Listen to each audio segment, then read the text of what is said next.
Hey, Myles. Hey, What's going on, dude? don't know. Just thought I'd come online, and for some reason, I'm in some kind of chat that's going on YouTube or something. Yeah. Yeah, we I just we thought just we were pulled just hanging out, man. pulled you off the street. Yeah. But I mean, there's no one watching. It's just like maybe a couple of people. I mean, if we're lucky. Yeah. Uh, What? Why is everyone saying hi, Miles, in the chat? What's going on, Brian? What have you done? What is this? I- What are these shenanigans? we I may trusted you. we may have told people that you were showing up today. I'm sorry. Oh my goodness. I'm sorry. Well, But since you're let's, here, let's wing it. yeah. All right, man. Let's start the show. Oh, wait, that's the wrong button. Let's start the show.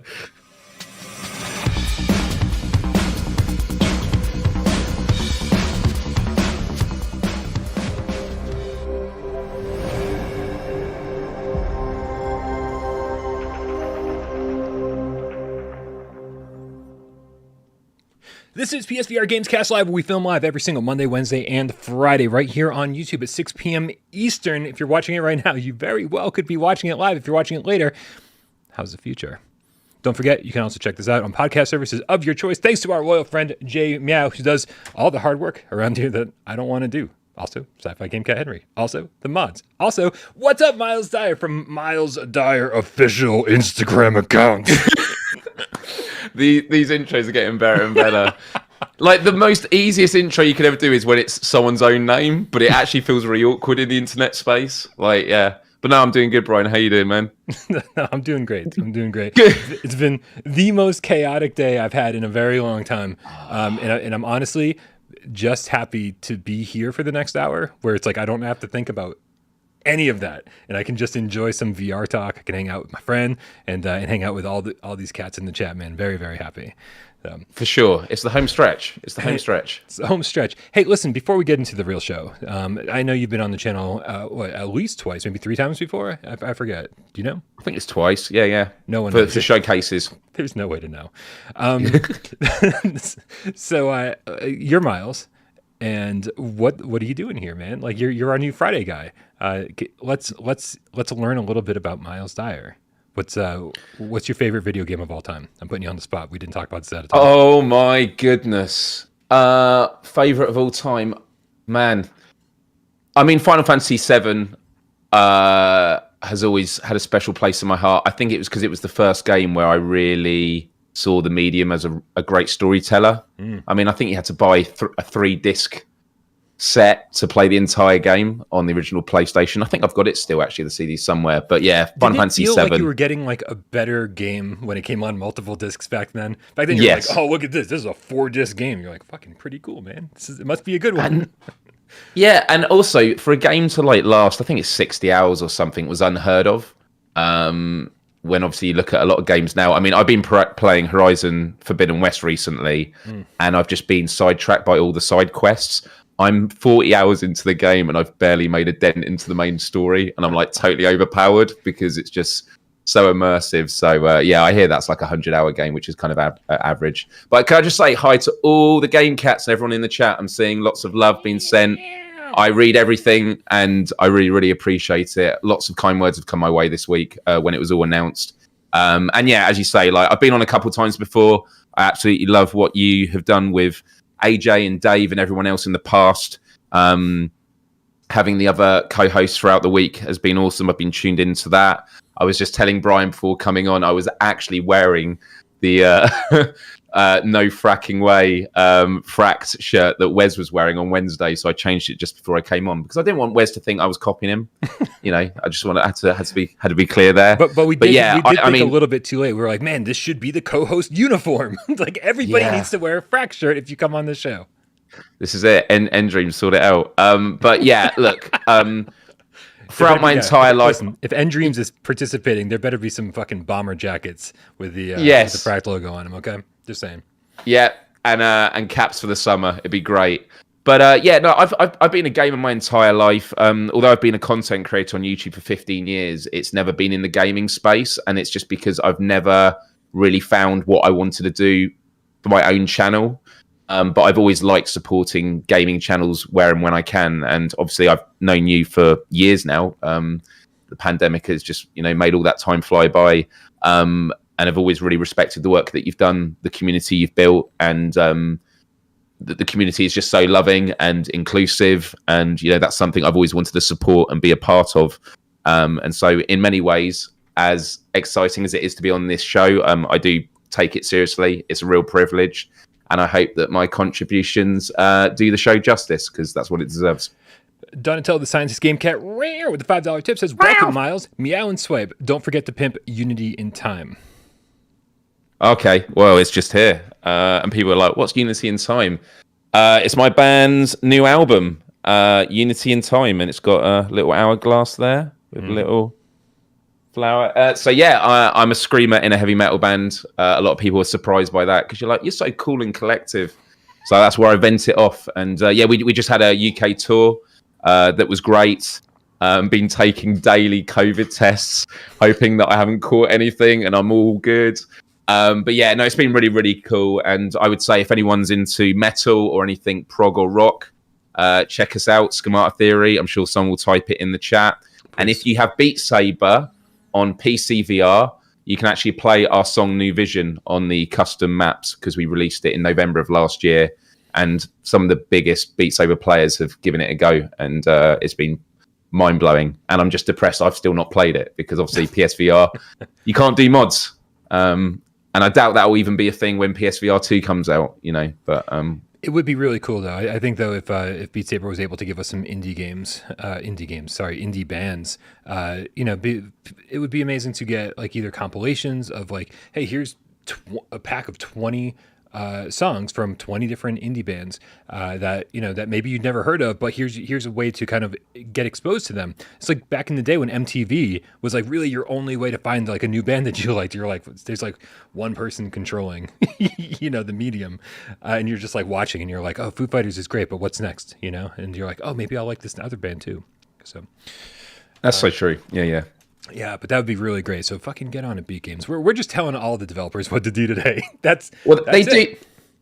They do have that extras playlist, which I think is for the developers, fans of stuff. But I'm sure it's very difficult internally now to justify anything, because when they're just doing Fall Out Boys DLC, which we'll be talking about a bit later on the show, or Lady Gaga, it becomes increasingly competitive. But the devs are very much aware of what we've done. There've been a lot of articles written about it. Nice. And the community loved it a lot. And we were just, without going into too much detail, but the reason it was so mind-blowing was the song New Vision was about going through adversity and dealing with mental health struggles. And so it's one thing to see people react to your music in real time, but when we were going to Twitch streams and requesting it, you're seeing people for 4 minutes exerting themselves, panting as they're trying to get through to the end of the song. And once they get to the end, they feel relieved that they made it through. And to see that translate from a song that is about enduring and finally getting through it, and seeing that physicality in sync with the music, it's just an example of how VR is really the most incredible medium of building empathy and, connecting people all over the world from all these different experiences. So yeah, it's been really, really good for that. Roy Schwartz in the chat says, asks if you're on Amazon Music. And I think I can answer this for you, because I asked her to play some Schemata Theory, and she did. Awesome. There we go. Yeah, we should be on all the main streaming services. That's what we say, is follow us on Instagram and Spotify, or wherever you stream your music before anything else, because that really, really supports us. But yeah, we're on a mission for unity and togetherness, which again fits in with the vibe of this channel, because it's all about just looking out for each other and sharing experiences. Bring it in. And, VR is just so good for that. So yeah, it's good to be here. Absolutely. All right, man, before we get too far off topic. Oh, no. Now that we're so far off topic, what were your thoughts on The Legend of Dragoon? Did you play that on PS1? That was Sony's attempt to make a Final Fantasy VII game. I don't know if I did play that. Yeah, I do have really faint memories of it, but I don't know if I'd seen it on a demo disc or something like that. But yeah. Now, my buddy Olivier, and I was playing Chrono Cross, and he was playing Legend of Dragoon. We were playing at the same time during college, instead of going to class, doing drugs and playing PlayStation 1 games. And so we were comparing stories, and sometimes he'd watch me play and sometimes I'd watch him play. And I always wanted to get around to playing it. So I just started playing it recently, and holy shit, man! Like I missed out on a fucking gem. Like a lot of people look back on this game fondly, and I am finally getting around to it. So Legend of the Dragoon, guys, if you haven't checked it out on PlayStation 1, I'm sorry. Do you reckon it'll be on the PS Plus? It might be. It was probably a downloadable PS1 game on like the PS3 or PS4, whatever one had PS1 games. Dan Kiefer agrees, says that game was pretty sweet. So thank you. I've done my job for the day. Even if I'm like 25 years late on the recommendation, I apologize. I'll try to stay more current from now on.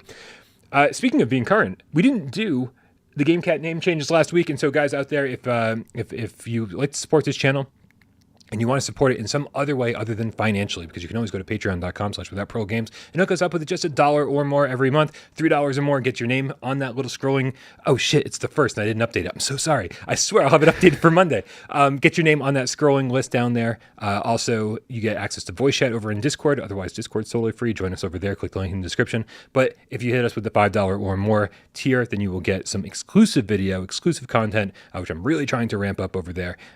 So hit us up that way. But if money's not your thing, because it's certainly not mine, definitely consider changing your name to Gamecat, like Tornado here. She is Tornado Marie, the Gamecat. And make sure you put hashtag Gamecat in the comments below so we can give you a shout out on next week's show. So let's see who we can welcome to the Gamecat Dojo this week. Nope, that didn't work. It really lost all impact when... Here it is. It loses all impact when there's no visual. Oh, man. Imagination. So, first up, we have Ron, the is in capital. So I'm going to say Ron, the Gamecat. Bing. He's the only one. Who knew? I thought there were hundreds. He's the Gamecat. Yeah. He might be the only one with a space in TM at the end. Yeah, trademark. yeah, the. Who else we got? And then we've then got Serial Killer, the Control Alt Delete or Dell Gamecat, and then there's loads of dots. I don't know what. I got to be honest. I kind of do all this shit last minute, and usually I have time to figure this out. But something went wrong. Whoever it is, speak in the chat. Show yourselves. Explain your username. We're too dumb to figure it out. Remember, guys, if you it's like Gamecat. Yeah, on the notes it's just ... Maybe it blue screened mid-word. Maybe that's what happened. Yeah. That's why it needs to Control Alt Delete. Vargas says we are all Ron, and I really like that. in our hearts, that is great. Ron. Guys, remember, if you want to change your name to Gamecat because you love us almost as much as we love you, put hashtag Gamecat somewhere in the comments of any one of our videos so I can find it like literally 5 minutes before next week's show and give you a shout out on next week's show. Dude, Waleed is now a Gamecat. Rare, specifically a White Tiger with the Canadian $2 tip, says, welcome, Myles. Do you think a PSVR 2 event is near? How funny. I know. You bring that up, Waleed. Funny you should say that. Because that is actually the topic of our very first topic. I don't think I phrased it. We said we were winging it. We're literally basing it on whatever you tip us with in the chat. So just keep tipping us, and then that'll be the next section. That's why we're not moving on to the next bit. We're waiting for one of you to say the next topic, and then we move on to it. We don't have a run of show. We're just desperately hoping you will feed us news stories in the chat. You could have literally said, I heard that PSVR 3 is rumored, and then we'd have had to done a story on that. Oh man, do you ever laugh so hard your cheeks hurt? I'm like, yeah, let's talk about PSVR 2 event. It seemed like it was all but destined to be announced this week. It was Greg Miller, I think, who kind of started the whole internet like insanity. He was saying that there were like 3 different Sony rumors going around, and if even one of them turned out to be true, it was going to be an insane week. And then we got Project Spartacus revealed, and it was not an insane week after all. Hey, we don't even need to talk about Spartacus, man. I think everybody already has their own feelings on that. Because I don't think it's going to include VR games ever. I don't know. I'd like to feel maybe once PSVR 2 comes out, they might start putting PSVR first generation titles on there. I don't know, but not to get too sidetracked, but I do wonder if VR, there must be a strategy to introduce people to VR games that way. But let me tell you, my hope is that, and this is just like totally off the top of my head because we don't plan for this. My hope is that PSVR 1 games start becoming Plus titles. And so you go, Yeah. hey, maybe the PSVR 2 games are too new and too many people are buying That's it. them and to include them in the collection. But to say, hey, here's some titles that you missed out on last gen. The developers have gone in, upscaled everything, made them use the new Sense controllers. Here you go. And every month we get a different PSVR 1 game for all the new PSVR 2 users out there. I think that would add some value to the collection. Agreed. Yeah. That'd be amazing. But that aside, Yes. this week is over in minutes. We're obviously not getting the announcement of a PSVR 2 showcase this week. What are the chances we're going to get an announcement of a showcase soon? What are the chances that even after the announcement of the showcase will happen soon? What's your headspace on all of this? I feel because the PlayStation Plus has been announced, I just feel that they're going to want to space this out for the rest of the year, because you've got to think of it in the grand scheme of things of what else has PlayStation got going on. Mm-hmm. We've still got a couple of big games coming out. We've got Forspoken yet to come out. We've got the new God of War. There's a lot of other big titles that I can't even think of at the moment, but I don't know, because it's a question of, is it going to come out this side of Christmas or not? And if it is going to be early next year, in Q1 of 2023, then I feel that they would want to announce it just before Christmas, just to get the hype going. Because also, it's a question of, have they given enough time for developers to really showcase something that's really going to blow people away? But at the same time, do you want to really reveal yourself to the competition this far out from release as well?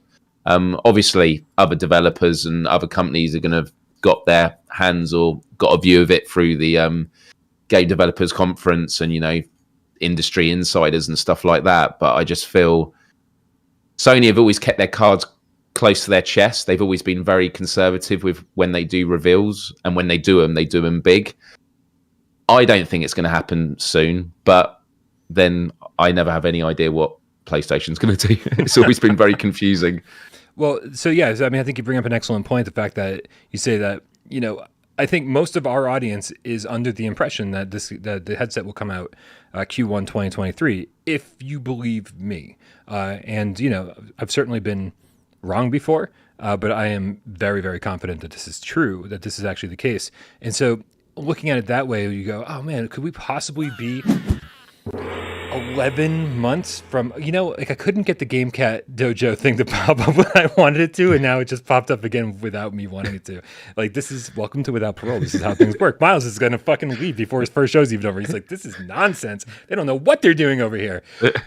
So if we were thinking it's still 9, 10, 11 months out, this seems really early to do it. Now, I've heard rumblings that it could very well be happening in late April, but then you kind of get into the weeds of saying, well, what are they going to show if they do show it this early? Because there's a lot of things. First of all, they need to spread out the information over the course of the next 8 or 9 months to keep people hyped, keep bringing new things to the table, keep revealing new things, keep showing off new things, so that by the time it comes out, we're not all bored and go, oh man, the competition already blew them away. And so this could very well be more of a tech demonstration, and say, these are things that it's capable of. We just had the Unity presentation at GDC, which sort of offered some insight as to what PSVR 2 is capable of with their engine.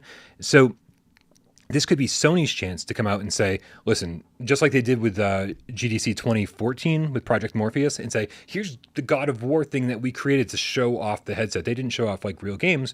They showed off some tech demos, and it was pretty cool. And so I think being able to show people, hey, this is what it's capable of, even if they don't show games, or get Mark Cerny on stage and let him ramble for an hour and be and have everyone be confused and go, what did he just say? I don't understand any of that. I think that might be the best way to start, so you don't kind of show everybody what you've got cooking. You begin the hype train, and then keep ramping it up with games, because I think that's what everybody's really interested in.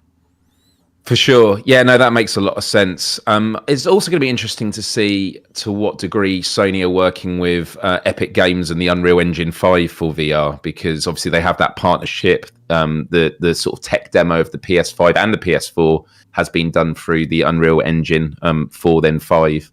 So it'd be curious to know if they use the Unreal Engine 5 for new VR experiences. The other thing that comes to mind is, Sony were really hit hard by the pandemic, like all of us, but especially with their marketing strategy for the PS5, because what were the two of the biggest features for the PlayStation 5? It was 3D audio and haptic feedback.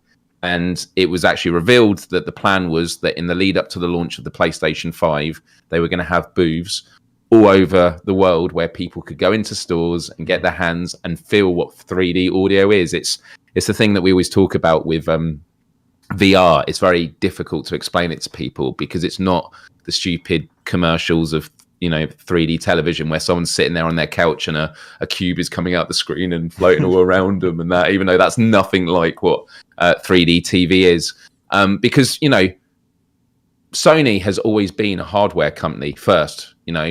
That is what they've done. You think of Astro Bot for the PS5, and it was a celebration of all the hardware throughout Sony's history. And I do feel that, to your point, that is probably a reason why they would actually come out sometime soon, way ahead of announcing games, to actually show a tech demo. But to do it virtually without people getting to try it on is going to be difficult. So maybe they are just going to contact influencers and get them to try it on and then relay their experiences with their audiences. Because Jeff Keighley did it, didn't he, with the DualSense? He had one and he played it and he was trying to describe what it felt like.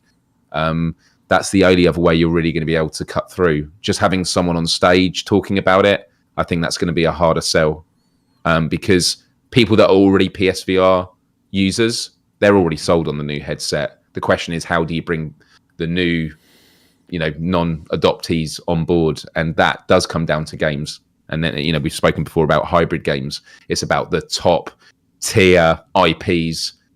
This, you love playing Destiny 2. Well, now what if you were actually a Guardian? This is what it'd be like in VR. Like, that would be amazing. But yeah, you sort of touched on this a little bit. I think there's a whole, people in the chat were like, I heard boobs, because you're setting up booths. Oh, boobs, yeah. And I heard boobs. It might be doing boobs as well. I don't know if that's on Jim Ryan's strategy. You'd have to ask him. He'd make a lot more fans that way, for sure. Yeah, dude. So there's a whole element of the competition that you sort of brought up in passing, and I think that it's important to mention that, that we're going to see the next Facebook event, the next Oculus event, Meta event, whatever you want to call it, April 20th. And it sounds like we're going to see Cambria there, which is going to be their high-end headset, compared to the kind of the mobile Quest line. So very interested to see that. And one of the things I love about Sony is that they're really good at going second and immediately crushing the competition. They did it with the Sega Saturn. They on stage. They did on this when I remember they just walked out and said $299 or something like that, and that was it. That was, everybody was like, oh my god, you just beat up Sega by $100. And then they did it during the PS4, Xbox One era. It's like they're really good at going second and making the people who go first look kind of silly. Game sharing the whole thing. So there's a part of me that wants this to be true and wants them to kind of come out after the Cambria event and go, but here's what you really should be looking forward to. Yeah. I totally agree. Let's get caught up on tips a little bit here. We've got Professor Lilith with the $5 tip. Rare says, delisted but not defunct. Star Trek Bridge Crew is this Sunday's multiplayer. We organize on Discord about 10 minutes before 2 p.m. Eastern. Amazing. I am jumping back into that. I love that game. Yeah, because it has been delisted now, hasn't it? Didn't it come back? I think it came back on some platforms. I don't know if it actually came back, if it was delisted and then came back on PlayStation. But yeah, if you've got it, then definitely join us for some multiplayer. I'll tell you right now, I'm kind of scared to play because it's one of those games like Werewolves Within that if you haven't played for a while, you forget all the roles, you forget what you're supposed to do, and people are counting on you, or you're counting on yourself to save yourself, and you're like, dude, I forgot how to play. we should go for the platinum because there's that one mission you've got to do where you've got to hit a certain score. So we should just get a team and just work at it and see if we can. Because if we get that one, the platinum's You're easy. such a platinum trophy whore. I love that you're here for that alone, man. It's like you're gonna add some. Because I don't go for platinums nearly as much as I used to. Why Unless else they're do we super go? easy. What? Why else do we game? For enjoyment? Dave Station VR with the $2 tip. What's up, Dave? Hey, Dave. Tip train for Myles. Thank you so much. Thank you, Myles. buddy. Appreciate the support. We've got Waleed is now a Gamecat, specifically White Tiger with the Canadian $5 tip. Says, I think there's still a good chance for a holiday 2022 release. I don't think Sony wants to miss the holiday gift-giving window. PSVR 2 would be perfect. Waleed, I don't disagree with that statement, but I do think that they see holiday 2022 as a PS5 holiday, and they know that first shipment of PlayStation VR 2 is going to sell out anyway. And so, like, you know, why have two of their things competing for the same holiday? Yeah, the bottleneck is the PS5 console because you're going to need that for the VR. So I think Brian's right, actually. If they focus that in Christmas, it's like a 1-2, isn't it? Christmas, get as many PS5 sold, additional ones, and then maybe that is why they would announce PSVR just before Christmas as well, because they're like, it just sows the seeds that this is coming out early next year, and then people are like, oh, I haven't got a PS5 yet. Yep. Black Friday deals or what have you, and then people run out and get that, so they're then prepared, knowing that they can then save up for the VR headset. I've already typed it in the chat, but just so we can just tell everybody, Myles, tell people the name of your band again because people are curious. Oh yeah, it's Schemata Theory. Schemata Theory. That is it there. Nice, yeah. Thank you. The details are on my Instagram. So yeah, if you follow me on Instagram, the reason Brian put it there is that is where I'm most active at the moment and post most of my gaming stuff anyway. So if you're on Instagram, also follow PSVR without Parole on Instagram. I've started posting on there again. Have you? I didn't even know. Yeah. You took I did a happy Moss book 2 day. Yeah. Oh, nice. Yeah. I'm so bad with social media that's why you were like, I'll do it. I was like, fucking, here's all my credentials. Like, do it up. MRI. A lot of Gamecats were on Instagram. They were really active. So they were like, oh, it's back. Yeah. Nice. That's good to hear, man. I'll have to stop in and see what you're doing over there. MRI Gamer with the $10 tip says, I'm tipping because Myles said Destiny 2. Join our clan.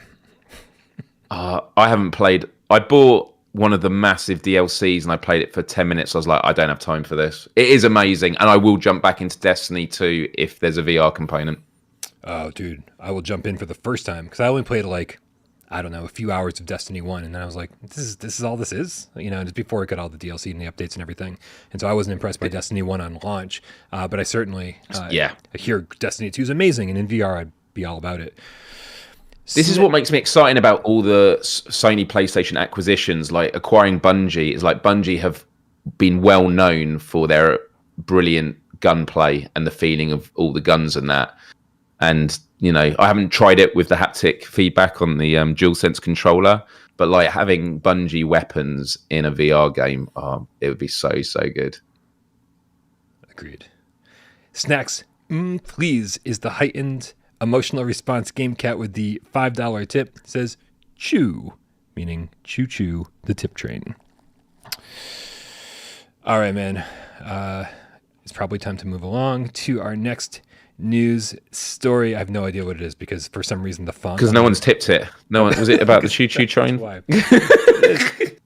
And we probably should cover this because I did put it in the thumbnail and the title of the video. So, dude, at long last, we got a release date for Lucky's Tale VR. I know that everyone's super duper excited. It was supposed to come out a couple months ago. It got to Steam in December, and then we just sort of were left hanging a little bit. But this is essentially a 6-year-old VR game that we're finally getting. In the studio, just FYI everybody, is Playful. And Playful is the team that never brought us Star Child. So it's good to see that they're still like bringing us VR games. But also it's like, where the fuck is Star Child? Like if the studio's not shutting down, it's like you need to deliver on that game, I think. Hype level for Lucky's Tale VR, Myles. Anything? Does it do anything to you?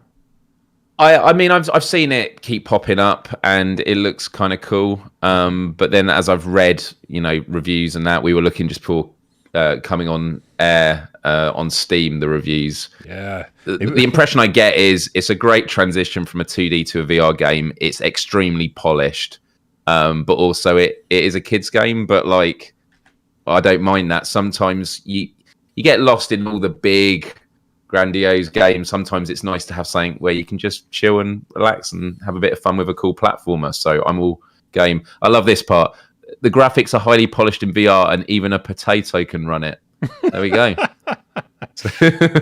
Lucky's Tale was definitely made for kids, primarily 8 to 12-year-olds. 8 to 12-year-old me would have loved this game, but 32-year-old me really likes it too. It's a platformer, and we all love them, right? That's a pretty good introduction to a review. Just looking through here. The fact is that for a 6-year-old game, like, it's getting very positive reviews very recently, because it did just come out on Steam in December. So these are people who have, we're assuming been playing VR for a little bit and still recommend this game, even though it's essentially a 6-year-old port. Yeah, it just seems to be really great graphically. And that's the thing with VR, is as long as the game can be simple, but if it's well polished and not glitchy, the immersion alone can make things work really, really well. So I'm definitely up for playing it. Yeah, it's as long as it's not a $50 game. Yeah, I'm assuming it's going to be $20 like this one is. Yeah, everybody seems to be loving it on here. There's like a lot of praise. It's cute. It's fun. It's for the whole family kind of thing. And then, boom, at the very bottom, 5 out of 10 experience, character and level mechanics, and don't change or grow as you progress. Just 2.5 hours of the same kind of gameplay. Amazing environment art, but if you're looking for a deep platformer, look somewhere else. If you have $20 to waste and want to give it a try, I'd recommend it. That doesn't sound like you really are recommending it, though. That's a pretty rough review overall. But you know what, man? It's one of those genres that we just don't get a lot of on PlayStation VR, which is strange. Because especially considering the success of Moss, considering the success of Astrobot, you would expect that, like, where the fuck is our Crash Bandicoot? Like, where is our Hat in Time? I've been bringing up Hat in Time a lot lately, and like no one even knows what that game is. So, but it does seem like something that should be easier to bring to VR.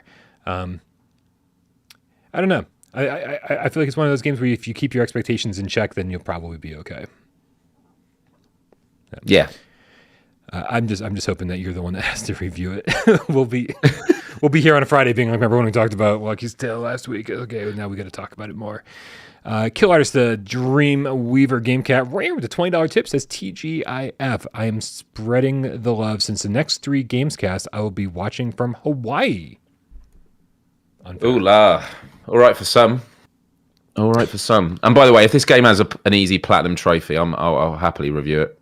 It's 2.5 hours, man. So it's like, even if you play it 2 or 3 times, it's like still a day's work. That's it. True. Yeah, that's true. Peter Trek F with the 9 Plantain says Polish Paul VR. We have no idea who that is. Gave Moss Book 2 a 10.5 out of 10. Do you agree? Which, can we just be fair? That is the fucking craziest review scale I've ever heard of. It's the better than your scale accommodates for. That is a 10.5 out of 10. Yeah, I find that quite questionable, actually. Yeah. Maybe we should. We could. You know what? Piotrick F tipped. I guess we'll jump around. The run of show is going to be a little bit different, but you guys are deciding when we talk about shit. So let's talk about Moss Book 2.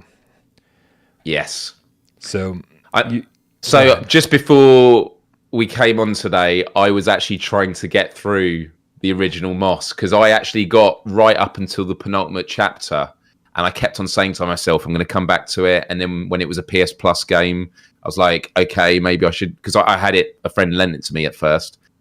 And so tonight I got right up until the end, and then there was an hour before we were coming on here, and I was like, I've got to play Book 2. And so I haven't played the last level on the original Moss, and then I've played the first 1.5 levels on Moss Book 2. Okay. But it has meant I've had a really good transition within the space of an hour from one game to the next. And I was saying to Brian, I really respect the continuity of art direction between the two. And I've got quite a few notes on the game, but the first thing I would say and ask is, there was a huge question when Moss Book 2 was first announced about, is this going to be a PSVR 2 game? And are we going to lose out if it is actually just a PSVR game? And I actually think they got it right. I think this was I've only played the first 1.5 levels, but just seeing the scope of the art style and that, and the animations are much more nuanced and quirky.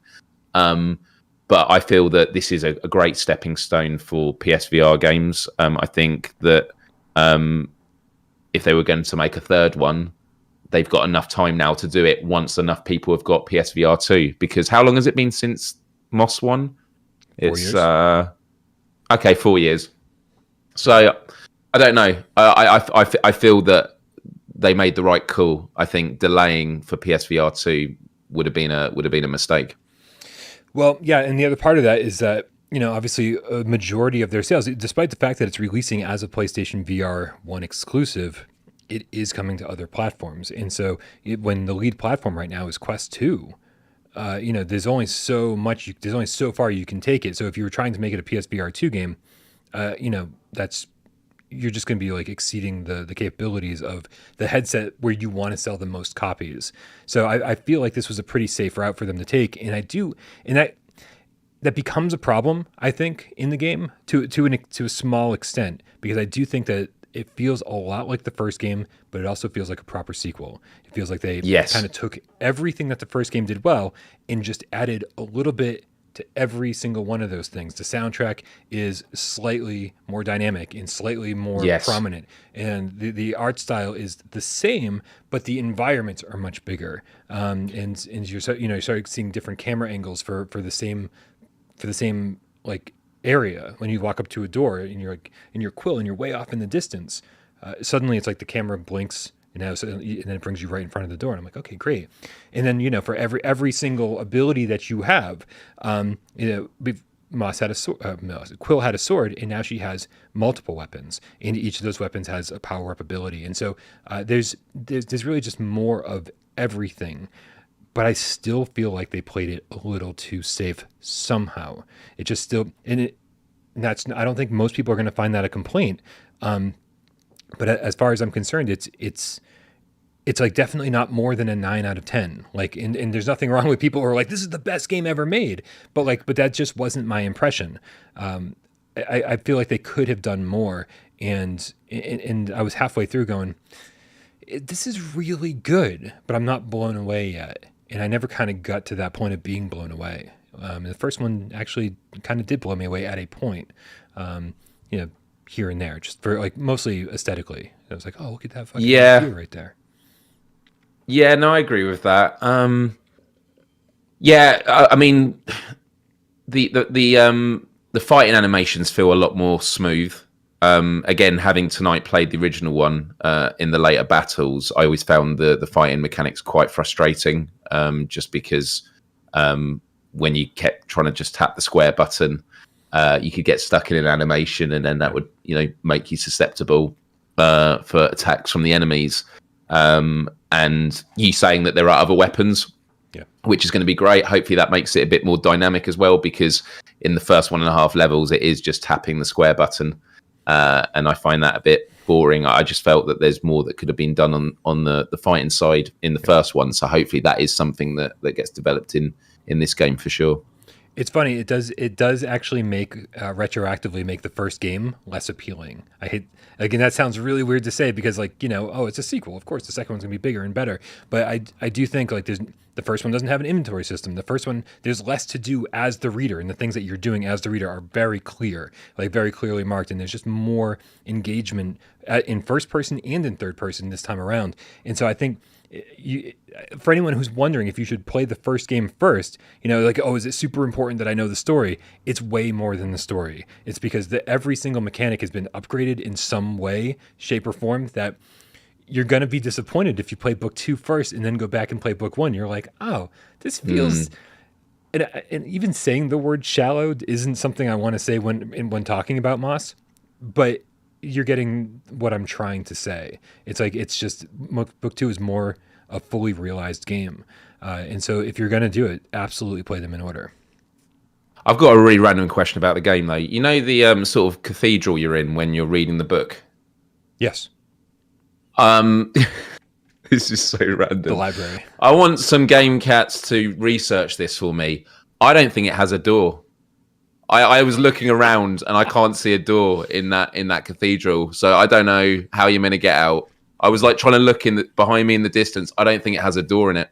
Yeah. I mean, if any of the developers are watching and can actually say, yeah, no, we've mapped it, and ahead of where you can see there is a door there, it would just give me a bit more comfort, because at the moment I'm just like, I'm reading this book and I'm like, there's no door. How did I get here? But yeah, that was just a random thought I had playing it. Wally is now a Gamecat rare, specifically a White Tiger with the Canadian $2 tip, says, can I play both parts 1 and 2 with the DualSense? The answer is no, because this does require, oops, pardon me, sir, the light tracking of the DualShock 4. And so, like, and honestly, I to the detriment of the game, I find, which if this ends up being a PSVR 2 game, I really do hope that they bring Moss Book 1 and Moss Book 2 into PSVR 2, which I can't imagine they wouldn't, because, man, not only having the analog stick, but also amazing tracking and being able to reach in without worrying if your camera can see you, and just, you know, do things without, like, I don't know, there's something always jitters, and, you know, whenever that kind of shit happens, it kills the immersion. Like, I've gotten really good at, my setup is pretty much perfect for standing and using 2 move controllers, but, like, I haven't found a perfect setup for using the DualShock 4, you know, for games outside of static. Yeah, there's been a few times where I've had to get an enemy possessed and move it round, and I'm sort of trying to drag it, and then it will just keep jittering out the way, and it just can get glitched in the wall and that, and make it difficult. So yeah.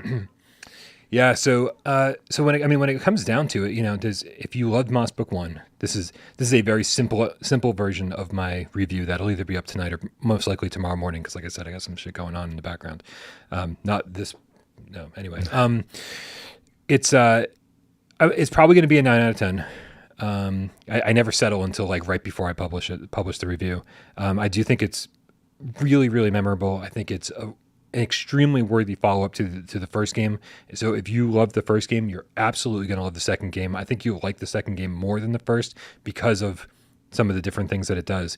But just keep your expectations in check. I think it's really a safe sequel. While I was playing, I kept thinking of all the cooler things I wish they had done. But they actually did do a couple of them. So not totally.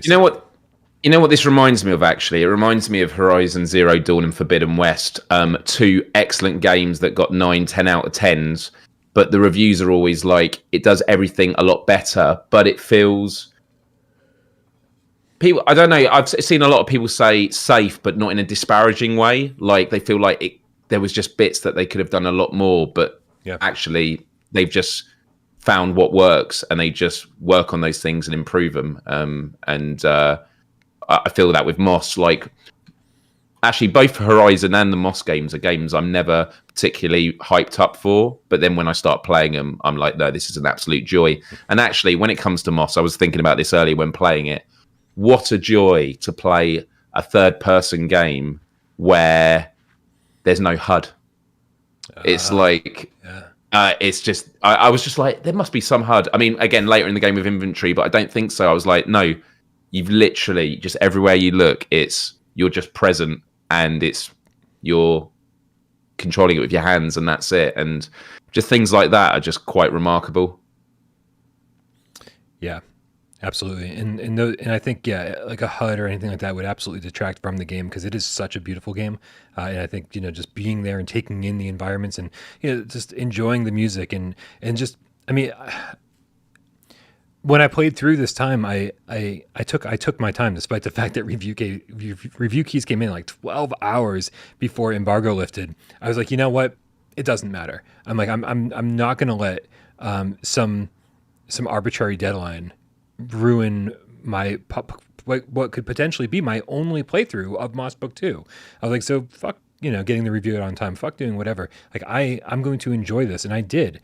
6 hours, man, of just like kind of casual exploration. I didn't go nearly as far back as I could have. I certainly could have explored more. I could have tried to get every single scroll, but once I was in a scene for too long and I saw a scroll, I was like, I don't know how to get that. If I even had like an inkling of how to do it, I'd probably go for it. But many times I was like, I've been in this room for 20 minutes solving puzzles. I'm so ready to leave and go to the next area. So like you could certainly get a little bit more time out of this than the 6 hours that I got out of it.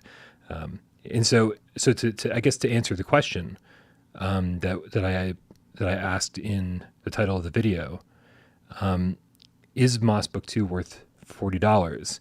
Now I'm not gonna ask you that because I think it'd be unfair at this point. You're an hour and a half in or so, you said, right? Yeah. It's a couple hours. Yeah, I'm like halfway through the second chapter. I mean, no, I'm probably just an hour in. Yeah. So it's really tough because you want to continue getting games of this level of polish, but I always thought that Moss Book 1 was a little overpriced, and it's tough to say Moss Book 1 should have been $20 because I look at other $20 games, I was like, ooh, these aren't nearly as good as Moss, Yeah. And so I felt like that the proper price for this game would have been $30 to say, hey, we maybe we appreciate the fact that like we charged a little too much for the first game, and so for this one we're going to charge either the proper amount or slightly under, and just in order to either rope in new players or whatever it takes.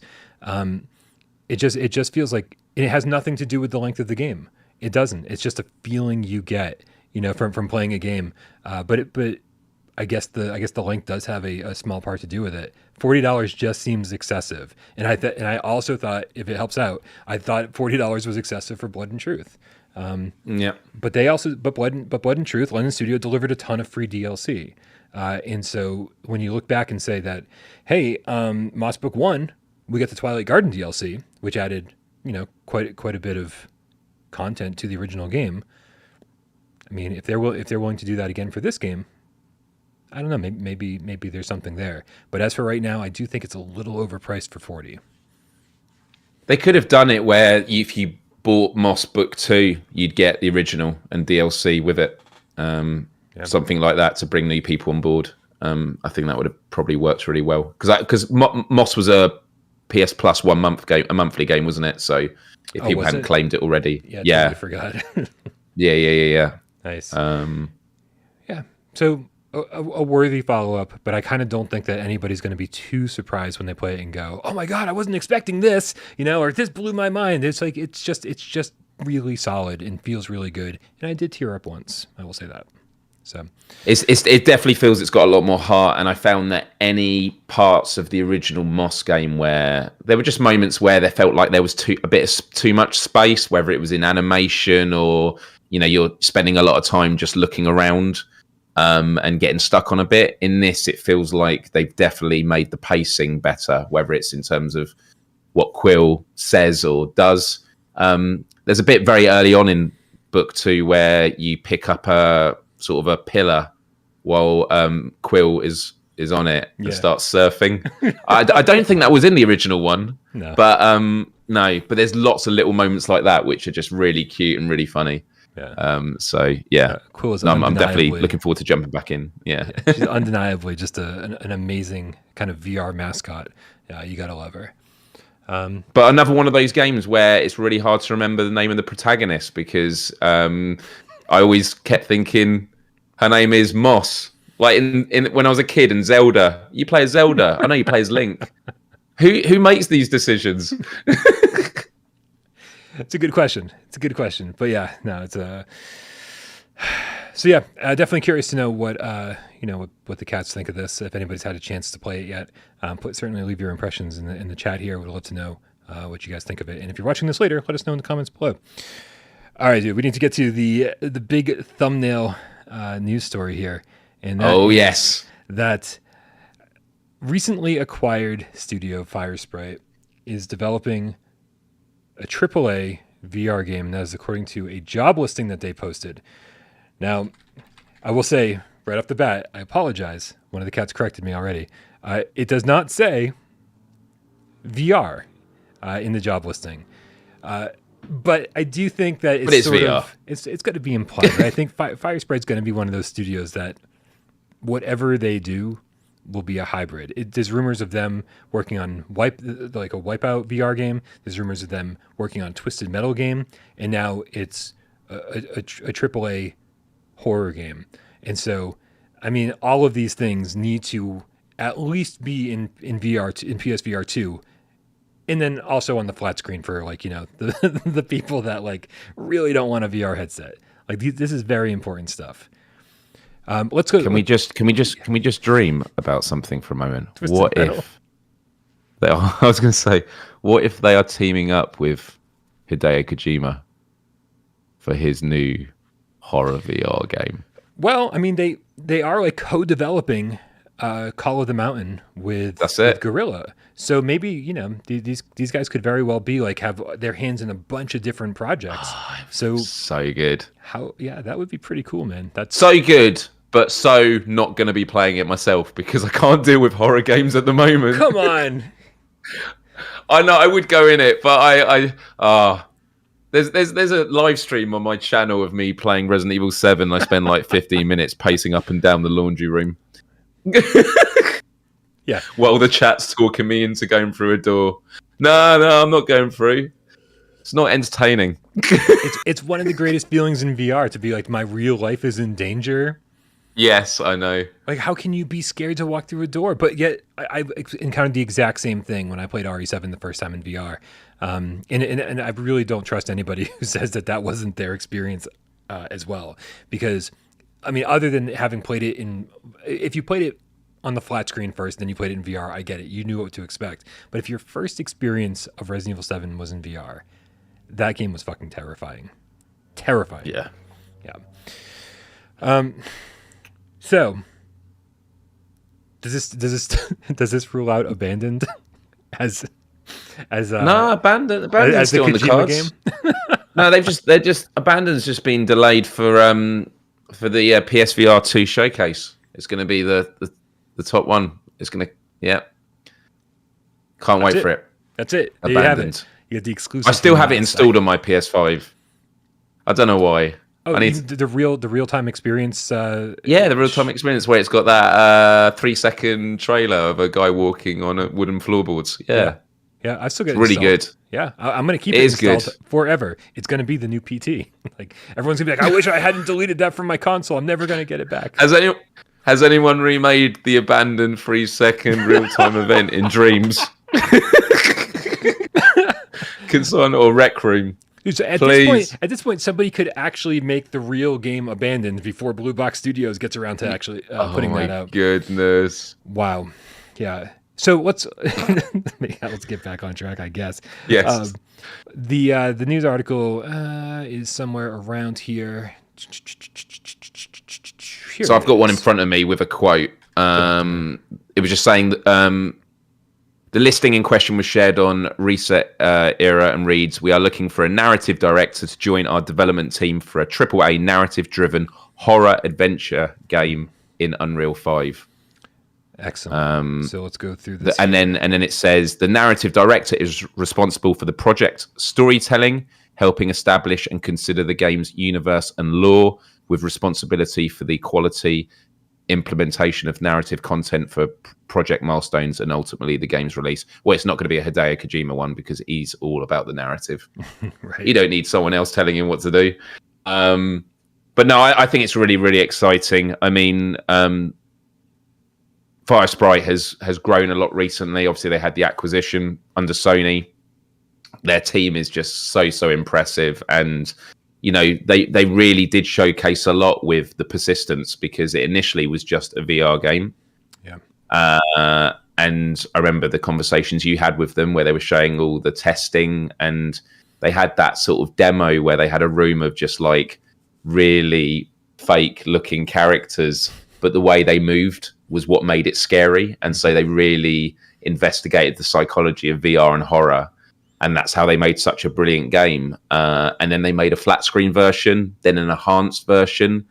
And I feel that they're really great at just, becoming masters of the technology. It kind of reminds me of when Naughty Dog, goes to a new console And for the PS4, they remastered The Last of Us. Yep. And people are like, why would they do that? Well, Naughty Dog have come out and said it's so we understand the architecture before we then start creating new games like The Last of Us Part 2. And I feel Firesprite working with Guerrilla Games is a great partnership, and for them to be called upon to work with potentially some other company within PlayStation in horror and narrative. I just think the future is so exciting, not just for VR but gaming as a whole, with these this cross-pollination with all these different acquisitions. Yeah, I think there's a bit to unpack here too as well, because we keep talking about the definition of AAA first and foremost, and by no means do I think that the Persistence was a AAA game, and I feel like, to put it in perspective, I always say, imagine playing this on a flat screen, and then now compare it to other flat screen games, right? And that hopefully, because making a VR game and making a flat screen game, depending on which developer you talk to, is not a radically different thing. So if you put Persistence on the flat screen and you go, okay, this is a great game, but it's a super above average indie game, and so for them to say, here, we're making a AAA horror game, goes, okay, we know you've staffed up quite a bit over the last few years since Persistence came out, but it's a really new high bar to reach for. And I just feel like everybody's saying AAA, Cloudhead, AAA, End Dreams, AAA, and none of these studios have made a AAA game before, and so I'm personally curious to see what they think that means. But Call of the Mountain, that's going to be AAA, isn't it? Maybe. It's hard to tell right now. Could if it's a really beautiful and super immersive and absolutely incredible 20-minute game, it's well, you nailed some of the elements of AAA. What I consider AAA is just fucking graphically super impressive, but you didn't act. But there is an element of length when it comes to that, and saying, well, you can't call a 20-minute experience a AAA title, and I'm sure it's not going to be 20 minutes. We know it's going to be much longer than that, but we don't know yet.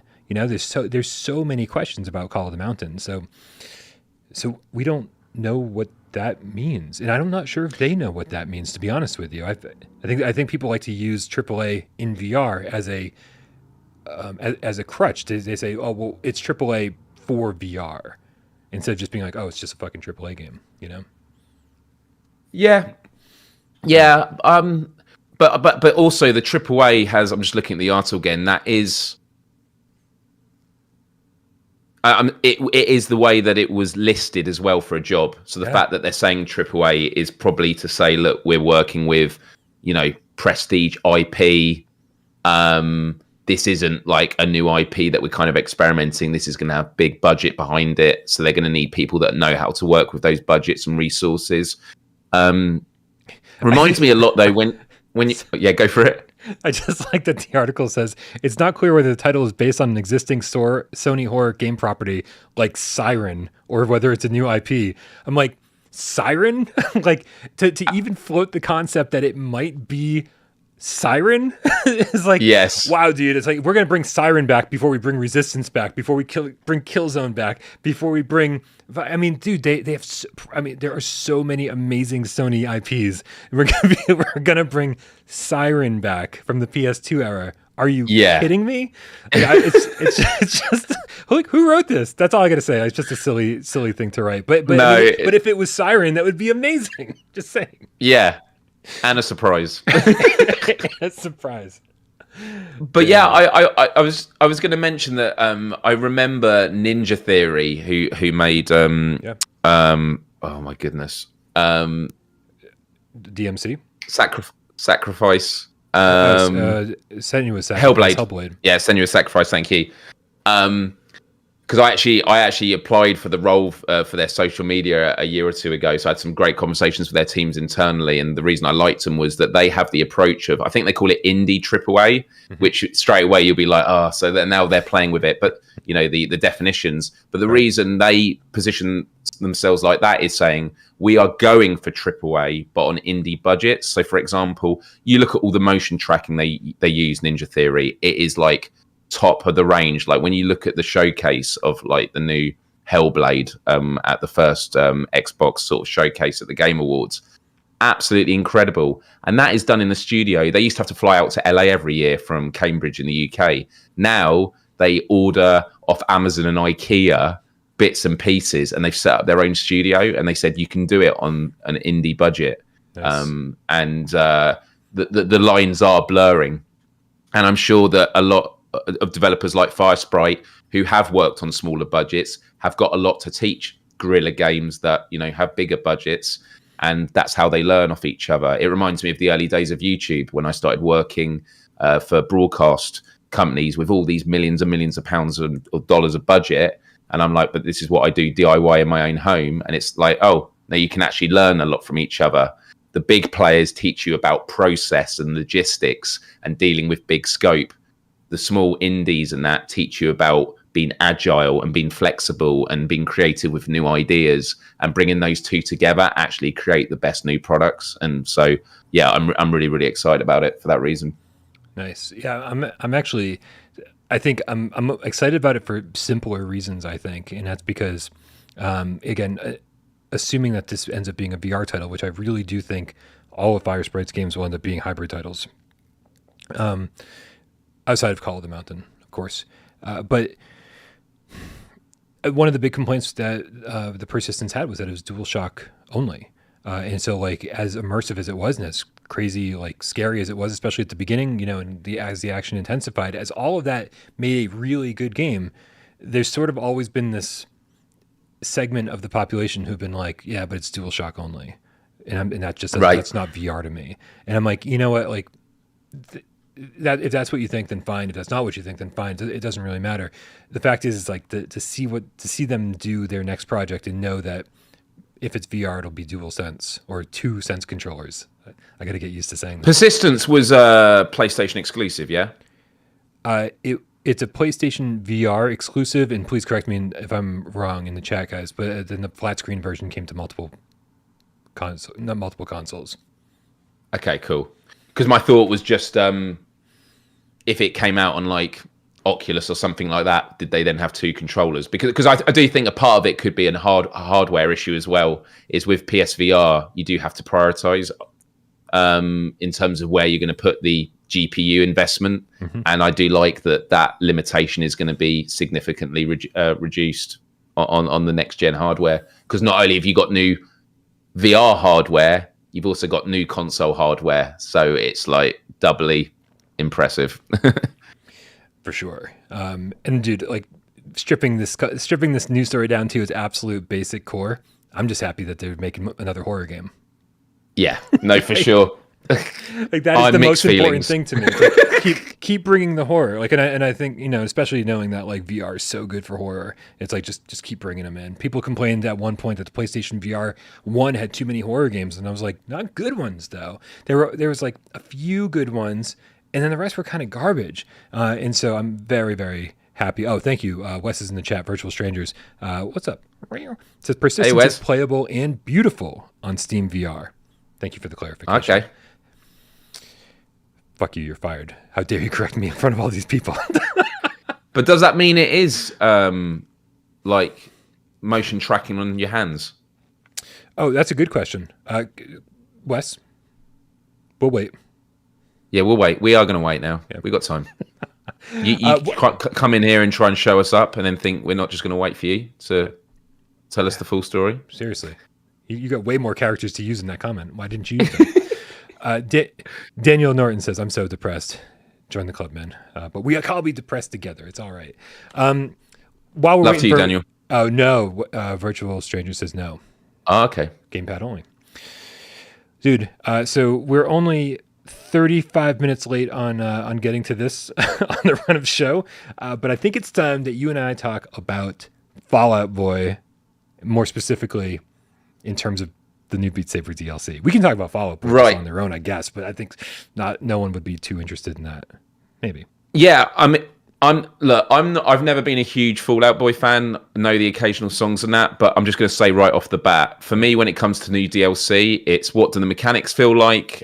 Is it an interesting new mapping system? And what about the environments? This environment is the most Guitar Hero Beat Saber has ever felt. It feels like Guitar Hero. It's amazing. You have a crowd, and something else I like to do is I then like going back to old DLC in that environment, and I was playing Linkin Park with my color setting, and my goodness, it felt like the music video for Faint. It was just like all the glow off the crowd and everything, and I'm having an absolute blast with it. But yeah, when the fire comes up for the choruses, you feel it. Like it's not. It doesn't feel like flat or distant. It does feel like an environment that's there with you. And so, you know, the devs at Beat Games once again have just knocked it out of the park. They've produced a really, really great DLC. I haven't played all the songs yet, but I'm having a really, really good time with it. Yeah, what about you, Brian? I didn't have time before the show to try out all of the songs. I tried maybe 4 or 5. My favorite thing to do when I jump in is to just play on Expert, because Expert is sort of where I live, especially when I'm, especially when I'm more in practice than I am right now. Most I can do most songs except for like Camellia stuff on Expert, and then once I get a little practice in, I can usually finish on Expert Plus. And so whatever the last track pack was, I remember trying to play on Expert and being like, oh, whoa, I'm got my butt kicked like right off the bat. Wait, what was the last OST 5? Oh, OST 5. Right? That's what it was. Yep. And I was like, oh man, am I this out of practice? Dude, that's tricky. Yeah, and it was just a hard track pack, and so starting with this one off, I definitely screwed up, and I definitely didn't finish all the songs.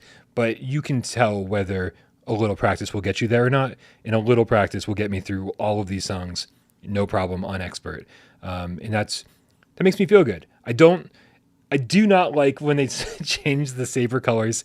I know that's like, a custom thing, and I can change them back if I want to. But my brain is so hardwired to think blue, red, and as soon as you go red, yellow, I'm just like, I don't know anymore. Like, I don't know how to play this game, like starting from scratch. Yeah. So it was a struggle, but it is. It's good. It's good that they have it customized for the track back. I do like that. Yeah, no, that is true. And something, as I mentioned, I like to use the environments for previous songs and that. I actually then tried the OST 5 map, it's called Weave, and it's where it's like loads of beams of light and they move in all different directions. And I think the devs said it took 18 months to make that OST 5 because of the new mechanics and the new lighting system, which is incredible. But I'd love Gamecats to like correct me if I'm wrong, but I did try it with a few tracks. If you try any tracks that are not in the OST 5 on that map, the lights just stay flat at the bottom. They don't move at all.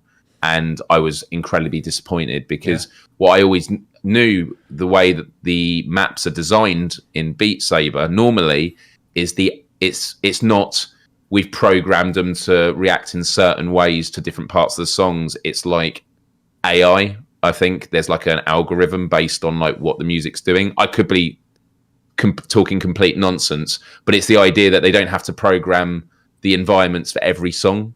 It's like, so you can play any new song on old environments and vice versa, and it will make it work. But on that Weave environment, it's not working, which is a real shame because it's a really, really good one. But on that topic though, with as far as like the new lighting and everything's concerned, it felt the OST 5 sort of felt limited because they were trying to showcase the new lighting so much. There was something about that. It was like, okay, we get it. You get all sorts of different lights and they move around. We get it. But to see that new lighting system in place in this new environment, along with the new mechanics, the arcs and the chains or the links, whatever, those new blocks, it all felt like it really worked well together. And I was sort of on the fence about arcs. I was like, why are these here? What's the point of these? I know original Uberbitch, the bearded game cat, I saw him on Twitter saying that we should have an option to turn off the arcs. And of course, options are great. If you hate arcs, hopefully there's an option to turn them off at some point.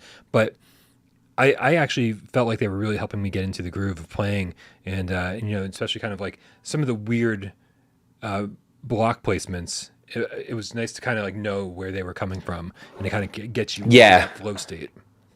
They're definitely setting up now for like the long term and really getting a sense of, it makes me feel it won't be long till they have some kind of what was it on Guitar Hero? Yes, a star power. We had to tip your guitar. Yeah. I bet you there's going to be a point where there'll be certain combos on the map, and if you hit everyone perfectly, you'll then get a star power or something like that. I feel like something like that will eventually happen, but I do think they need to now go back through all the previous OSTs at the very least and do new versions with the new mechanics, because there's a lot of songs with long notes, and hanging it on with those long snakes would be good. But and then people say, well, what about high scores? How will that change? There should be, we spoke about this before, there should be a legacy high scores, completely wipe it. People can still keep their old high scores on the legacy list, and you can even play the legacy mode, as you mentioned, the suggestion of can you play it without the new features. But it's something to get used to, but I'm having an absolute blast with it. And, they've already teased, being able to have new cosmetics like new swords and that. They're really pumping it up now, Beat Games. And I just can't wait to see what they do next, because they need it that every DLC gives you new cosmetics. Have a Fallout Boy hoodie that you could unlock, for your multiplayer character and stuff like that. But would be great. It would be great, and I'm right there with you. I think this environment is one of the best ones we've seen so far. I was a huge fan of the Linkin Park one, like the whole subway thing. Like that was, to me, that was really cool. It felt different than all the other ones, because all the other ones are, you kind of feel like you're on a platform and there's just like lights or whatever. Even the Panic at the Disco is like you're kind of in a church, but it felt very, very open. And then the Linkin Park was like, oh, I'm like underground or some shit. Like this is cool. And this again is more Beat Saber-y, but at the same time, like I feel like Fall Out Boy is very Beat Saber-y. Like they're like, we want to be the biggest band in the world, and it's all very over the top and flashy and shit. And I think that works really well in Beat Saber atmosphere. And even though it was missing some of their top tracks that even I noticed weren't there, it was still a great pack. Whereas straight away, I'm comparing it to Green Day. Like Green Day for me was just a huge disappointment. And it's not just to do with the song choices. I mean, there were some good songs I liked in my opinion, but like there was a lot obviously missing, like an album's worth. But the mapping as well was just it felt very safe. Really? But then it was at a time where they weren't really pushing the boundaries. It was like, we have these mechanics in Beat Saber, now we've got really interesting properties, and probably when they were trying to sell it to these labels, they were like, no, we'll just do more of what we've done already, and we'll put some of your new albums here to promote it and things like that. Now they're really establishing themselves that artists want to be involved, and so they're like, yeah, come on board, but we want to build you this environment, and we want to have these mechanics in there to showcase as well. Beat Games have definitely established themselves as having a lot of clout in the negotiations with artists and labels. I'm actually shocked that you said that the mapping in Green Day felt safe, or because to me, I think the mapping in Green Day was one of the best things about that track pack, and that's coming from somebody who probably hasn't beaten half of those on Expert Plus, and didn't know two of the songs because that album hadn't come out yet when the track pack came out. It's like, I get, we understand you're trying to promote your new album, but like, how about you give us some songs off of Dookie, some, but like, yes. but doing the American Idiot tracks, there was like there was like big walls and everything when they were doing like the I Walk the Lonely Road, and yes, yeah. Like, and even the new songs that I didn't know, I just loved some of the motion that made me do. Yeah, I take that back actually. I think some of them I thought were a bit safe. I agree with you now actually. Yeah, some of those ones with the mapping design of the tunnels and stuff like that was actually pretty sweet, and it had the real drumming feel, didn't it? Yeah. Oh, it absolutely did. And some of the songs in this new Fall Out Boy pack feel that way too. Yes. Which again, if anyone upset that like Sugar We're Going Down isn't on the list, I am too. Because I mean, it's like I don't care. Like the fact that some of the songs we've gotten over the from Imagine Dragons and from Panic! At the Disco and even Green Day don't seem like Beat Saber songs, like Beat Saber style songs, but they made them work really well. And I feel like with a little creativity, Sugar We're Going Down could have worked really well too. That's what I was surprised wasn't there, but yeah, it's like one song from Under the Cork Tree, and I mean I know that I'm like biased because that was the the CD that got me into them. Like that was I didn't listen to Take This to Your Grave until long after From Under the Cork Tree came out. So and nothing from Take This to Your Grave either. So for all the hardcore Fall Out Boy fans out there, I feel like this is missing something. But I'm sure you can say that for every single track back that's been released on Beat Saber so far. What are you gonna do? So. My Chemical Romance. I didn't see who said it in the chat, but yes. Oh, Coco de Diva is MCR on the list. God, I fucking hope so. Just give me MCR.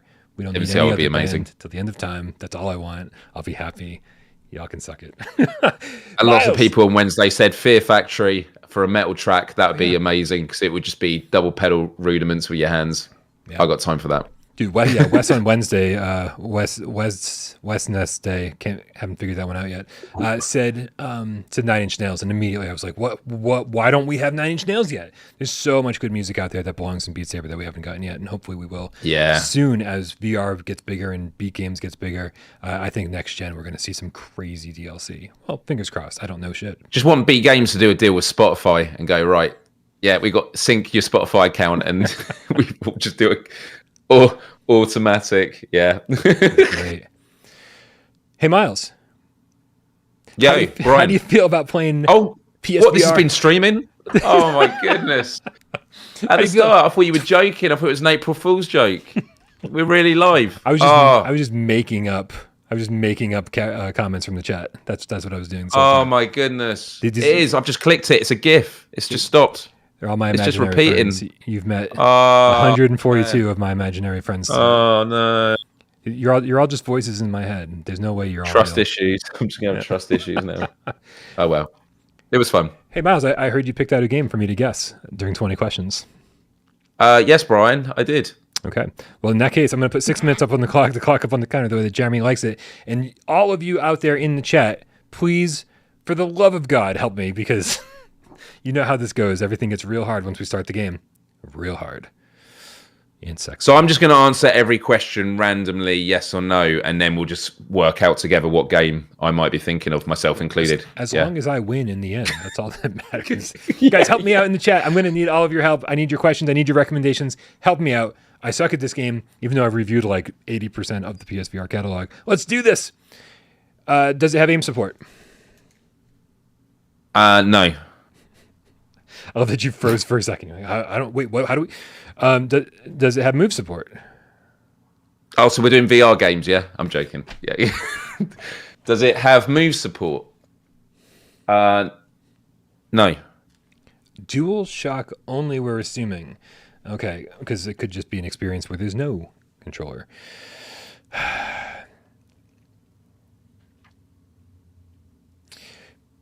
Would you consider this a puzzle game?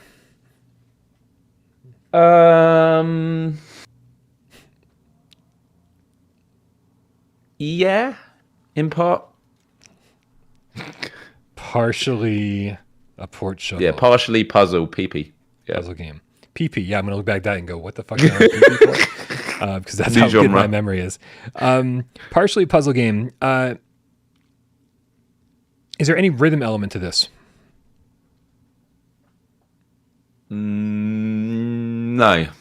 No. I'm contemplating a lot over there. No rhythm. Does it have a horror element to it? No.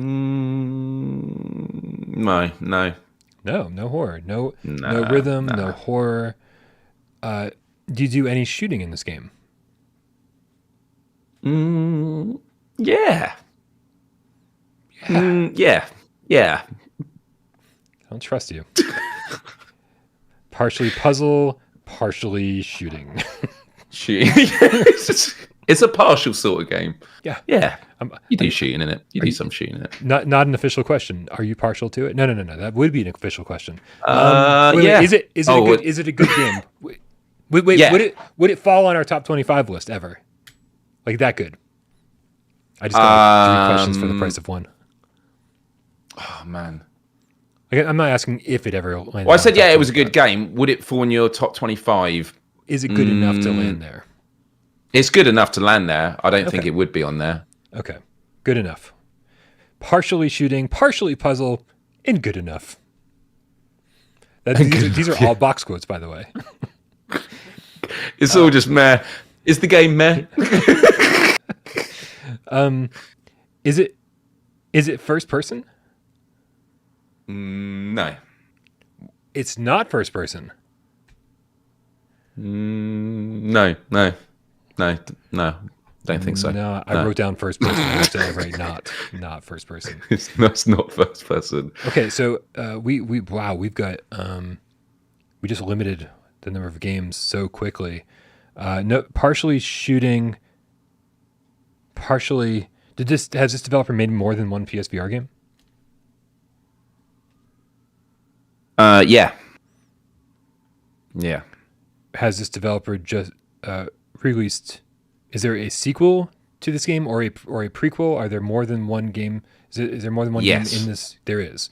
Okay, so it's. I mean, yeah, it sounds like we're. Do you control a little mouse in this game? By the way, I've lost track of how many you've asked. I think that's your limit, mate. You had one job. Yeah, I know. I think you're out. Sorry, you lost. You lost. Yeah. That was it. That was your last guess. Yeah, you already had your last guess. Sorry, man. So do you control a little mouse in this game? Yes, you do. If we were to give you an extra one, yeah, by all means. I'm keeping track over here. By the way, we're not even halfway. Is this game a sequel? Yes. I think that narrows it down then. Just to be absolutely sure, because I mean, there's got to be more than one third-person game where you play as a little mouse that has a sequel to it on PlayStation. But to be fair, when you did ask me, am I partial? And I went, yeah, it is because I've only partially played it. Is this game Moss Book 2? It is. Excellent. I was wondering if you've actually had it on the game before, where you've done a game that's just been reviewed on the show. I think it might have been done once or twice before. I think AJ did that once, did he? A game that you just covered. I feel like maybe that happened with Song in the Smoke or another game. But yeah, every so often it does. It does. So well done, Brian. Miles. Good job. And some of the Gamecats had got it earlier as well. Nice one. Yeah. No, I appreciate the help, everyone in the chat. You're all awesome. And thank you to everybody who hung out today. Thank you to everybody who stuck around during this kind of crazy transition week. Shout out to AJ who's killing it at his new job. We assume. I don't know. We can only take his word, and he's an assassin. He's like, no, I'm not good at my new job. Like I'm really. Everyone's like, why aren't you better at this? No. So and everybody, make sure you look forward to Monday. By the way, where we announce AJ's replacement for the Monday show. We're gonna be very much looking forward to that. That'll be another permanent new host or old host. Who knows? Ooh. Maybe I know. Maybe you'll know soon enough. thank you everybody who helps this channel run, including Myles Dyer, including Jay Meow. Thank you to all the cats in the chat. Thank you to all the mods who help this channel run. Sci-Fi Gamecat Henry, who does all the timestamps each and every Monday, Wednesday, and Friday. We appreciate all of you guys so very much. Miles, did a great job on your first game official co-hosting duty on Gamescast. Thank you so much for being here, man. It means a lot. No, thanks for having me. And honestly, everyone in the chat, and again, for all the kind words, whether it was on Twitter or Instagram, on all socials, this week, it's been absolutely lovely. And actually, I will plug every Wednesday, 2 hours before Gamecast Live, I do a live show on my YouTube channel. So youtube.com/Myles. You're always welcome to come there. We chat about all things, sometimes gaming, and we do a really fun word game at the end where everyone collaborates together, and it's all done on stream. And the more people we have, the further we get in the game, because we actually need more people to help out to hit our targets. Nice. So so we just chill for an hour, and then there's an hour break, and then you can come over here for Gamecast Live, and it's a good way to spend a Wednesday afternoon, evening, or morning, wherever you are in the world. Right. If you just have like a couple hours to kill before Gamescast, then by all means, man, right? That's it. Gear up for Gamescast with Myles Dyer. That should be the name of the show. Right? Maybe. Yeah. Some psychic readings and shit. Yeah, true. But I think it's just called Myles Dyer Live at the moment, which is so inventive. But I don't know if PSVR Gamescast Live was super inventive either. Shout out to Niles Ryan, the game feline, with $5 tips. Says I showed up late, but have a good weekend, y'all. Thank you so much, Niles Ryan. We love you so very much. Thank you to everybody who helped me out during 20 questions. Thank you to everybody who participated in the chat tonight. Thank you to everybody who donated. Thank you to everybody who supports us on patreon.com/withoutparolegames. And thank you to everybody who sat back and watched the show and didn't say a goddamn word. We know you're out there, and we love you just as much. Let's cue the cat. Is it? Cue the cat, Brian. I don't want to do this. I don't want to do it. Yeah, no, we're gonna do it. We're gonna do it. Can you do it in a metal voice? Can you like scream people's names? Oh man, I'm not. Maybe another week. I'm not doing it today. I'm just gonna go one job at a time. Let me see if I can do this first. Right, I'm going. We got Dan Kiefer. We got Old Daft. Good to see you there. Looper the Underground Gamecat. Myles, can you please scream the cat names? I'll scream yours again. Looper the Underground Gamecat. That's not my screaming voice. That was just some weird Quill enemy voice. Bargo is Isoft, Braxbro, Robert the Gamecat, Gabrielle 0004, Darch Angel 3, good to see you there. Steve Iyer, Guy's Son, the Fenner PSVR, let's go. Love it with all those emojis. Marcio Crouchin, Zenithian, Hidden Gamecat, what a name. Yeah. Glad you found it hilarious. Virtual Strangers, Jazzy J, the Tarot Mage Gamecat, Braxbro again, Dan Kiefer, Pyotrek F, we got Kill Artist 1, the Dreamweaver Gamecat, we've also got Neon Groove, GB, Abbrev, Dreams Cat, oh my goodness, so many. Bull Powell, Tax Refund, Love God and Love Thy Neighbour as Thyself Gamecat. Yeah. Amazing. Who else we got? Donatello, the Scientist Gamecat, of course. Good to see you here, buddy. Mark, Pringles, Leaf. Hell yeah. Guy's Son. It's not easy, is it? To make it interesting, because it's super easy to go through and just be like Ian Stanbridge, Guy's Son, sure. Mark, right? But man, I gotta say, man, I don't think I appreciated how much fun AJ makes it and kind of like customizes each one until I had to do it this week, and then man, I fucking suck at this. It's so hard. AJ is the absolute boss at this. I mean, he made it his own. Oh, and obviously Dave Station VR, got to say hi. Twitcher, the I Love Swordsman now Gamecat, Zombie 5150, and Nick Mulo, the Gamecat. All right, you guys have a great weekend. Thanks again, Myles. Talk to you all soon. Take care, all.